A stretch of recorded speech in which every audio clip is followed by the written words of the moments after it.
Déjà de faire des albums de qualité, autant sur la forme que sur le fond.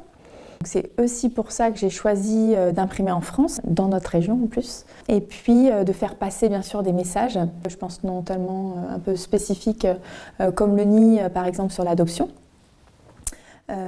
Comme Edgar et son lion sur le harcèlement scolaire, voilà, sur la différence avec le loup beauté. Et puis j'aime bien aussi insuffler un petit peu de... parce que ça me parle et c'est ma ligne éditoriale sur l'écologie aussi, sur la nature, sur la protection de la planète. Donc ça, c'est une de mes objectifs.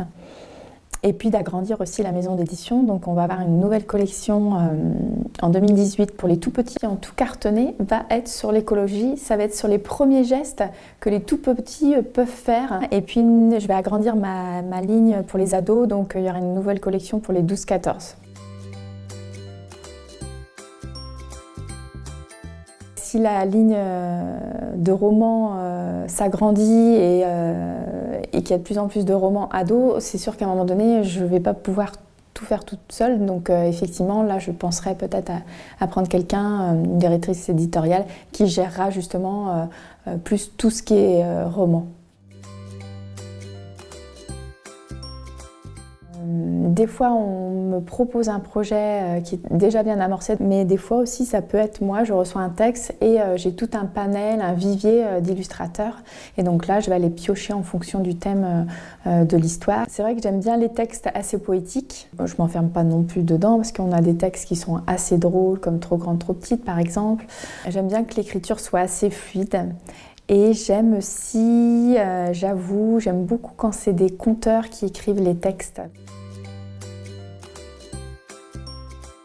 Il faut, je pense, sortir régulièrement. C'est une façon aussi de se montrer pour qu'on soit mis un petit peu en avant, faire de la communication aussi, être présent sur les réseaux sociaux, c'est se montrer, c'est qu'on entende parler de nous par des expositions, par des interventions scolaires.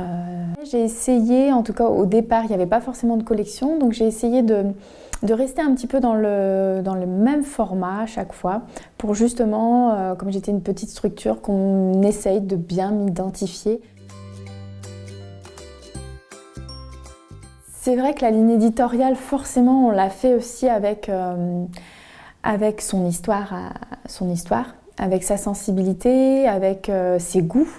Avec ce qu'on a envie de dire, avec ce qu'on a envie de raconter. Chez Limino, c'est vrai qu'il y a beaucoup de livres qui sont dans l'imaginaire, dans le rêve, dans la douceur, dans la sensibilité. Ça, c'est sûr, c'est ma patte de fabrique, on va dire. Mais malgré tout, il y a aussi pas mal d'humour parce que, voilà, il faut aussi rire, hein. C'est important. Ça peut être aussi des fois le déclenchement en fait, avec une rencontre d'auteurs-illustrateurs. Par exemple, celui-ci. 1900, là, clairement, c'est l'auteur, l'illustrateur qui enfin, la proposition du projet qui, je me suis dit, voilà, il faut que je crée une nouvelle collection. Et donc on l'a appelé Mon étincelle. Concrètement, le thème qui a fait que ça a déclenché une nouvelle collection.